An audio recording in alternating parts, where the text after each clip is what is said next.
Today, I'm reacting to the biggest cheaters in Fortnite history. I've been playing Fortnite for about like 3 years, so let's just see how many cheaters there was before I joined. Throughout the years, there have been many cheaters in Fortnite, from feeding your friends eliminations in a $30 million tournament to full-on aimbotting. And now more than ever, it seems like Fortnite is riddled with them. But today, I'm going to be going over some of the biggest cheaters in Fortnite history, and make sure you stick around for the whole video because some of these will shock you. For our first cheater on the list, we're going to be starting with somebody who actually won an FNCS, and that would be Kez. Some of you may recognize his name, while others might not. All the way back in Chapter 2 Season 1, the second FNCS ever, the game mode was Squads. And the winners in NA East were Unknown Army, Stable Ronaldo, Avery, and Kez. Now, at the time of him winning FNCS, it is most likely that he wasn't cheating, but everything would change just 1 year later. You'd think after winning an FNCS that a player's career would start to flourish, but this was actually the complete opposite for him. Just a few weeks after winning FNCS, the Winter Royale was announced and he would make almost $3 grand from it. But this would be the last time he would ever earn in a tournament. Kez would go on to play for a year but saw zero success and literally didn't make a single dime off the game. So when Frosty Frenzy came around, it was finally a moment where he could possibly earn again. And going into the tourney, they were doing pretty well, earning in every session. And in the very last session, this moment was caught on stream by one of his trio members, Nanolight. Dragon shotgun. What? Why did you just leave? What? You just Kez was banned. struck by the... What? No way. Wait. Sis? So yeah, he ended up getting banned right in the middle of the game, leaving his trio dumbfounded. And when this happened, Twitter was going absolutely crazy, and it really sucks for Sizlucky and Nanolight because they ended up playing for 13 hours, making $2 grand, but ended up losing out on all the money because their teammate was cheating. And you might be curious on what cheats he had. Well, there's some proof of him buying soft aim just a few weeks before the tournament, and it seems like the conclusion on why he cheated was purely just because he wasn't performing very well and not placing for over a year, and he was just sick of it and decided to start cheating. And it doesn't seem like he really cares because right after being banned, a DM leaked of him saying, "It doesn't matter because I got the bag." And I guess he's not really wrong since he earned over 60 grand, but I guess the real question is, how long do you guys think he was actually cheating for? Okay, so I don't get it why people are just like blatantly cheating. Like it's just making you a lot, instead of making you better, it's just making you a lot worse because you're getting used to it. And it gets you in trouble a lot more. Like, come on, buddy. So for the next one, let's bring it a step down from full-on hacking to some light collusion. So in this one here, we got 4 players involved, and that would be the pro players Bucky, Creo, Slacks, and Keys. Now this happened all the way back in the very first FNCS in Chapter 2 Season 2 in the Slurpy Swamps area. For those who don't watch competitive Fortnite, I'll quickly explain what Storm Surge is because that plays a very big role in this. So when there's a certain amount of players alive in a zone, a number will pop up showing how much damage you've done and if you're above or below the threshold. And if you are below, you will start taking damage and eventually die. And well, if you remember Slurpy, there's a bunch of slurp barrels and slurp trucks around in case you take any damage. And well, Bizzle ended up putting together this very interesting video here. In the video, it shows that a bunch of games during FNCS, Bucky and Creo would trade shots with Keys and Slacks in order to get their Storm Surge damage up. And well, Epic actually ended up taking action and banned all the players involved for 2 whole months. Which is way too harsh considering what some of the other players did in this video. And because they got banned, that meant they would miss out on that entire FNCS. Now this whole situation is a very tricky one because nobody can really say for certain if they went out of their way to DM each other, saying exactly when they trade damage with each other or not. But it could have also just been a habit that they built up before playing FNCS during scrims, since they probably know each other's loot route. And this also doesn't mention the countless amount of other times players have done something like this and nothing happened. Even with these players all being banned though, they've had very successful careers. With Bucky now streaming a lot and is still placing very well, Slacks going on to win an FNCS, Creo also placing well during some of the FNCSs and World Cup, and Keys also placing well back then. Looking back on the situation, do you think they were rightfully banned, and was 2 months way too long or not? Now, when talking about people that have cheated in Fortnite, one of the first people that may come to mind would be Jarvis. Now, Jarvis has been doing YouTube for a very long time, and his brother Kay was the one who really introduced him to it. Pretty much right after he joined FaZe and started uploading himself. And pretty much right away after starting his own channel, he would start to get into Fortnite. And he was pretty good at the time. Even though he mainly focused on content and would post videos mainly for a younger audience, the World Cup was announced and everybody was talking about it. So he decided to play. And he was really good. And in the 7th week of solos, he almost qualified but finished 5th place on West, where only 2 players made it. And in the 9th and last week, he would be just 1 decent game away from making it, but after sitting in a queue for over 8 minutes, he never found the game and missed out on the qual. Even though that was sad, his YouTube was doing better than ever and pulling millions of views. And not only was YouTube going well, he also did very good in lots of the tournaments going on. And he would actually almost qualify for the first ever FNCS, but only ended up placing 16th in the heats. However, little did he know this would be his last tournament in Fortnite forever. After earning over 8 grand in Fortnite and his YouTube doing very well, he made the dumbest decision in his life. For some reason, as a stupid little YouTube video, he decided to hop on an ult account and buy full-on aimbot. The video now is quite iconic, and he even said multiple times to not cheat because you will be banned. But little did he know that Epic would use him as an example and permanently ban him on every account he made.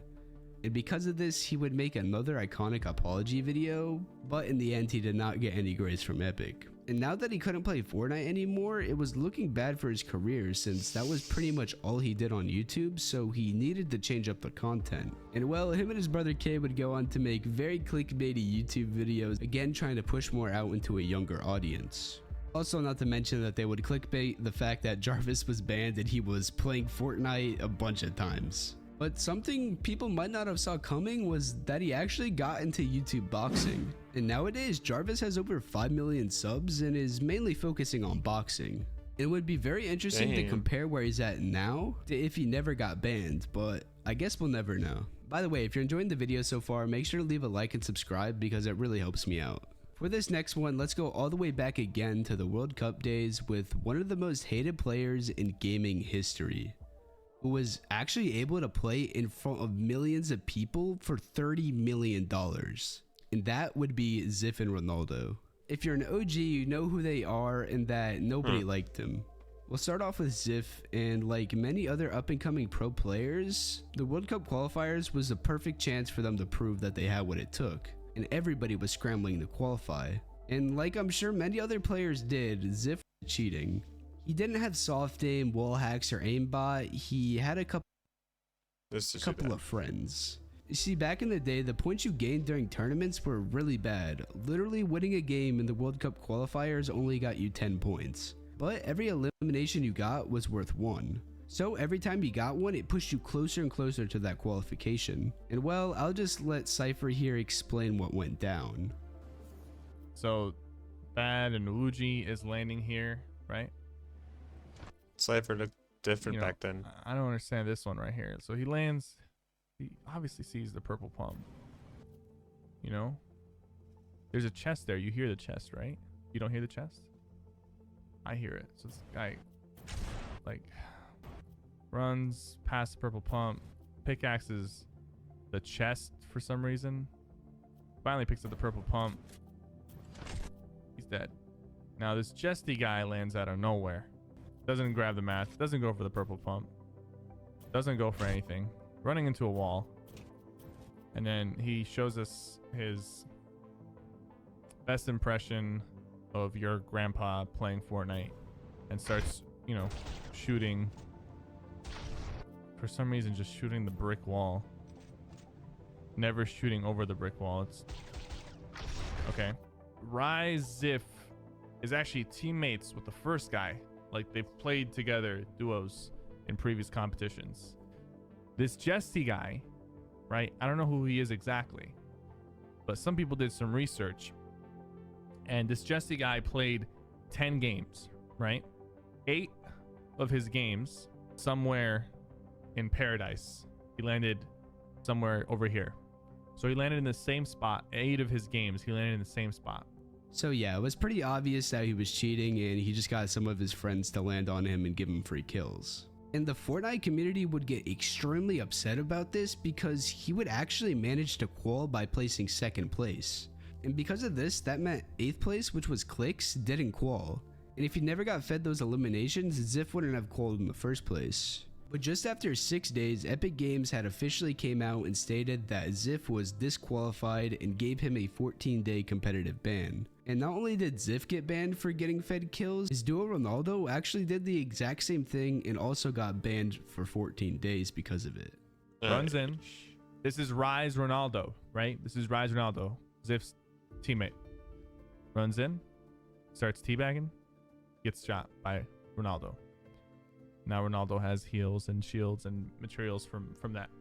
So this guy played 10 games. Jesty played 10 games, landed in Paradise 8 of those games. In 2 of those games where he didn't land Paradise, one of them he feeds Ronaldo. And before you comment, Ronaldo is not stable Ronaldo. They are different people.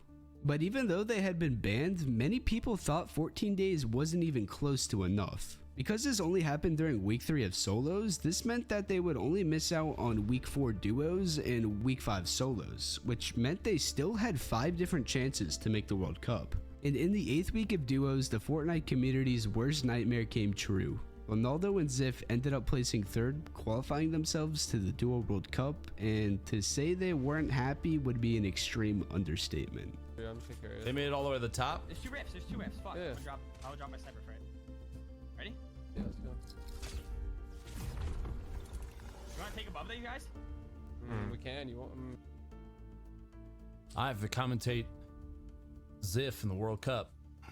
But nevertheless, they were invited to play New York, and well, the crowd did not like them at all. Not only were they booed at by the crowd, they were also celebrated whenever they died.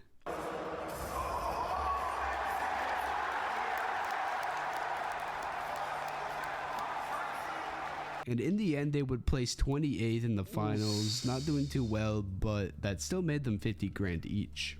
But you might be wondering, what happened to their career afterwards? Well, they would go on to play trio FNCS and squads together, but they only managed to make the heats and not grands. And going into Chapter 2 Season 2 FNCS, Ronaldo would quit the game. However, Ziff continued to play the game and made that season's grands for the first time, placing 22nd. But he would also quit the game right after. No. Ziff during this time was starting to really get into Valorant and was very good at the time. And he would actually go on to prove how good he was. He would go on to join the team the Pittsburgh Knights and would have some very good placements in tournaments. And later down the road, he would go on to join Disguised Toast team, Disguised. However, he recently left the team in April of 2023 and has not said a word since. And even with switching games, people still bombarded him with comments because of what he did during the World Cup. And because of this, he stayed off social media for the most part.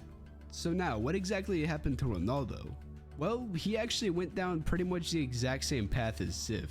And he would actually end up joining the same roster as Ziff, playing for Knights. But Ronaldo would get dropped for the team right before they actually started doing well. And after he got dropped, he would go silent on all social media platforms, deleting his old YouTube videos, not streaming, and hasn't tweeted since October of 2022. So it seems like he's done with social media for good. But I guess the final question is, do you guys think that they deserved all the hate they got? Now there are many more cheaters that I can still cover, so if you guys want to see a part 2, let me know down in the comments below. That is it, guys. If you guys want me to react to the part 2, or if there's any other Fortnite stuff I need to react to and I don't know about, leave it in the comments. Subscribe and hit the notification bell. Leave a like, and I'll see you guys in the next adventure.